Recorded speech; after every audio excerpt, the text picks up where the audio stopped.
Hola, buenos días. Hoy vamos a ver el control de costes en TRI. Esta es una de las pocas veces que no vamos a usar el programa porque es necesario tener una serie de definiciones muy claras antes de definir todo el tema de costes. Bueno, vamos allá. Lo primero, ¿qué documento de coste es el que utilizamos? ¿Albaranes o facturas? Bueno, en las obras, para el registro de costes no podemos esperar a recibir una factura para registrar todos los costes, ni todos los costes se representan con una factura. Por tanto, en TRI todos los costes se registrarán mediante albaranes. Bueno, ¿y qué ocurre con aquellos proveedores, por ejemplo, aquellos proveedores que nos envíen facturas directamente sin albarán? Bueno, TRI permite generar el albarán y la factura en un solo paso. De esta manera, todos los costes los tendremos con un único documento, albarán. Algunos de ellos estarán facturados, otros estarán pendientes de facturar y otros nunca recibiremos la factura. Da igual, por ejemplo, los costes asociados a una nómina. Da igual, en TRI tendremos en un solo sitio todos los costes que es en los albaranes. ¿Vale? Este es el primer concepto que tenemos que tener totalmente claro. Todos los costes pasan por un albarán. ¿Vale? También tenemos un conjunto de definiciones básicas que es importante tener totalmente claro. El concepto de coste. ¿A qué llamamos coste? Llamamos coste a un albarán imputado. Por tanto, ¿qué son los albaranes pendientes de imputar? Pues es lo que llamamos almacén. Tenemos otro concepto que es gasto, que es simplemente el coste más el almacén, es decir, la suma de albaranes introducidos en una obra. Bueno, ¿a qué llamamos imputar? Imputar es consumir, colocar en una obra. Para que tengamos todos estos conceptos más claros, vamos a suponer que tenemos una obra donde recibimos 50 sacos de cemento. Nada más recibirlos, registramos nuestro albarán que estará pendiente de imputar. Por tanto, tendremos en el almacén 50 sacos de cemento, pero el coste será cero y el gasto será lo que nos han costado lo que nos hemos gastado en los 50 sacos de cemento. ¿Vale? Si de repente utilizamos 20 de esos sacos en una determinada unidad de obra, tendremos un coste, imputaremos esos 20 sacos y tendremos un coste que será igual al importe de los 20 sacos, tendremos un estado de almacén que será igual a 30 sacos de cemento, pero el gasto seguirá siendo el de los 50 sacos. ¿Vale? Espero que quede claro estos conceptos porque son clave para llevar todo el control de costes. ¿Qué tipos de costes tenemos según su imputación? Bueno, hemos visto que imputar es consumir en la obra, ¿vale? Hay algunos costes que son muy fáciles de imputar. Por ejemplo, el hormigón de las zapatas, los ladrillos de la fachada, como indico aquí, se imputan directamente a una partida concreta de la obra. Y no hay dudas de dónde hay que imputarlos, ¿vale? Entonces, esto es lo que llamamos costes directos, ¿vale? Son muy fáciles de imputar y bueno, van directamente a una unidad de obra. Por otro lado, tenemos los costes indirectos. Los costes indirectos son necesarios para la ejecución de la obra, pero no está clara su imputación. Por ejemplo, necesitamos una grúa para ejecutar nuestra obra, pero la grúa está trabajando en múltiples partidas durante la obra. Cuando nos llega la factura de final de mes de la grúa, ¿dónde la imputamos? Bueno, pues es complejo saber dónde se imputa. Esto es lo que llamamos costes indirectos. Por ejemplo, la caseta de obra, servicios auxiliares, medios auxiliares, sueldos de encargado y jefe de obra, pues son ejemplos de costes indirectos que pueden tener un volumen grande en la obra y es necesario tratarlos adecuadamente. Tradicionalmente hay una vía de cómo imputar los costes indirectos, que es crear un capítulo de indirectos en el presupuesto de la obra. Es un capítulo cuyo presupuesto es cero. El cliente nunca va a pagar directamente por los indirectos. En las certificaciones no se van a certificar, pero sí puede tener coste previsto y coste final. El problema de esta solución, que es válida y no tiene ningún inconveniente, es que puede llegar a convertirse en un saco sin fondo. Es decir, tenemos ese capítulo de costes indirectos con unos costes previstos y vamos imputando nuestros costes indirectos reales, pero no sabemos si nos queda mucho, nos queda poco. Bueno, podemos tener unas previsiones, ¿no? Pero al fin y al cabo se puede dar la situación de que todos los capítulos ganen dinero, pero la obra en su conjunto pierda dinero. ¿Por qué? Porque ese capítulo de indirectos se vuelva muy grande. ¿Vale? Y el problema es que entonces no sabemos en qué capítulos se ha producido esa pérdida de dinero. ¿Vale? Una solución mejor es imputar los costes indirectos a todas las partidas que certificamos en ese mes. Por ejemplo, si este mes hemos certificado la estructura, pues que el coste de la grúa, del jefe de obra y de la caseta y demás costes indirectos, pues se lo lleve la estructura. Y si hay 20 capítulos que han intervenido, cada uno con sus porcentajes de certificación, pues repartiremos porcentualmente todos los costes indirectos en base a esos porcentajes de certificación.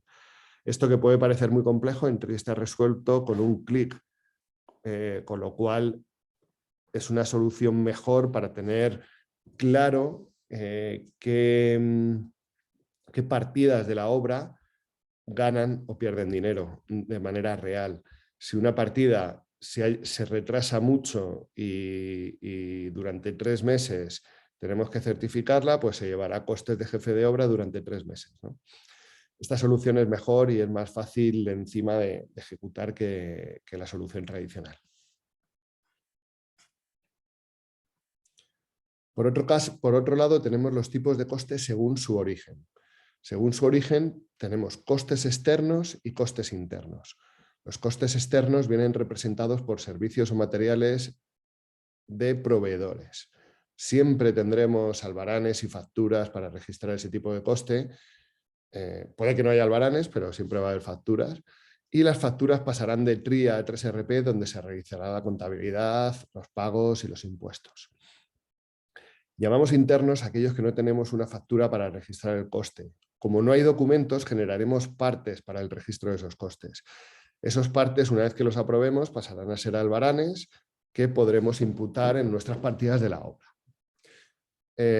Como ejemplos de costes internos, tenemos las horas de los trabajadores que se pagan vía nómina, es decir, no hay factura, un trabajador nunca nos va a emitir una factura, y si nos la emitiera es porque es un autónomo y es un externo, entonces, de cara a nuestra empresa, ¿vale? Con lo cual ya no estaríamos hablando de un coste interno.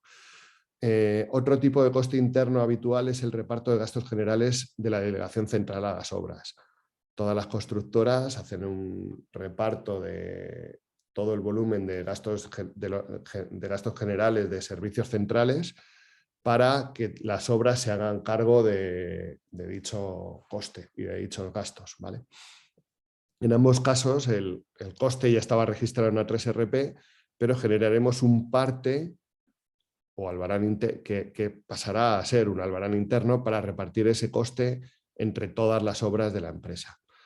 Por tanto, a final de mes, normalmente al menos tendremos un parte para repartir los gastos generales con el porcentaje que corresponda y otro parte con el reparto de las nóminas o las horas de los trabajadores en cada una de las obras. Bueno, ya que tenemos claro los tipos de costes, vemos que hay 2 maneras de registrarlo. Vamos a ver ahora el registro de costes externos. Hay un circuito básico para el registro de costes externos que es muy sencillo.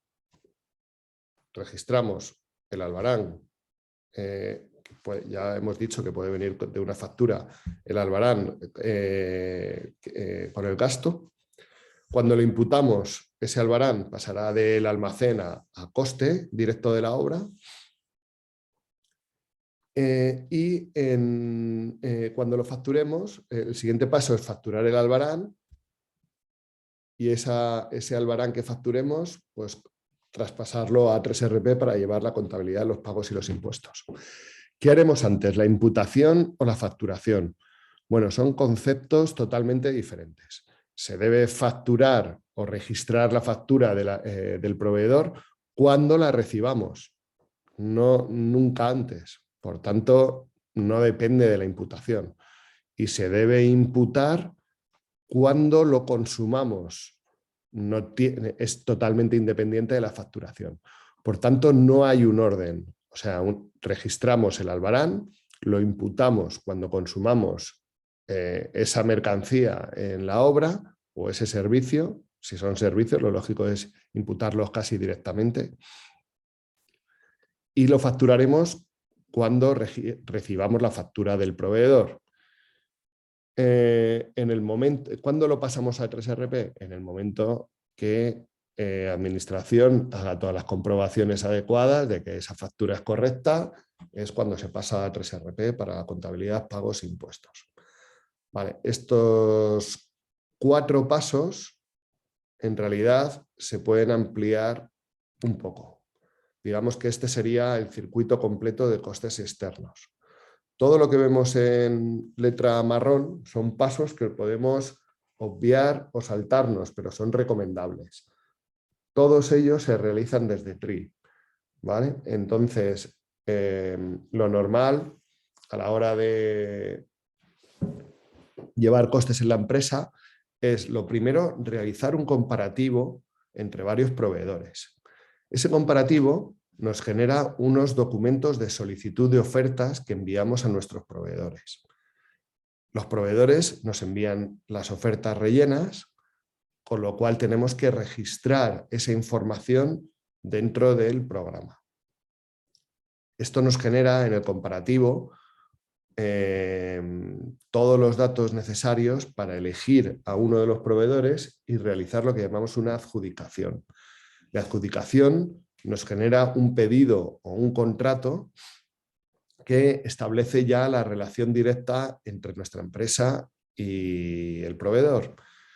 Cuando el proveedor nos sirve ese pedido, registramos el albarán, que lo hacemos prácticamente con un clic al venir de un pedido que ya teníamos registrado. Ese albarán pasará por los procesos que hemos comentado de imputación y facturación, y antes de pasarlo a A3RP podremos tener las firmas necesarias tanto para exportarlo a A3RP como para pagarse esa factura. Una vez que está exportado en A3RP, desde A3RP llevaremos la contabilidad analítica, contabilidad financiera, pagos e impuestos. Bueno, como vemos, este es el circuito completo donde hay bastantes pasos y no es necesario hacer todos los pasos en todas las compras que se realicen, pero sí que es recomendable hacerlos en aquellas facturas o en aquellas partes de la obra que son críticas y nos pueden influir bastante en la rentabilidad de la obra. La firma de facturas mediante PIN es configurable. Si la configuramos, pasa a ser obligatoria, ¿vale? Es opcional, pero una vez configurada pasa a ser obligatoria. Es decir, podemos establecer que no sea posible pasar facturas de TRI a A3RP si no ha pasado el proceso de firmas adecuado.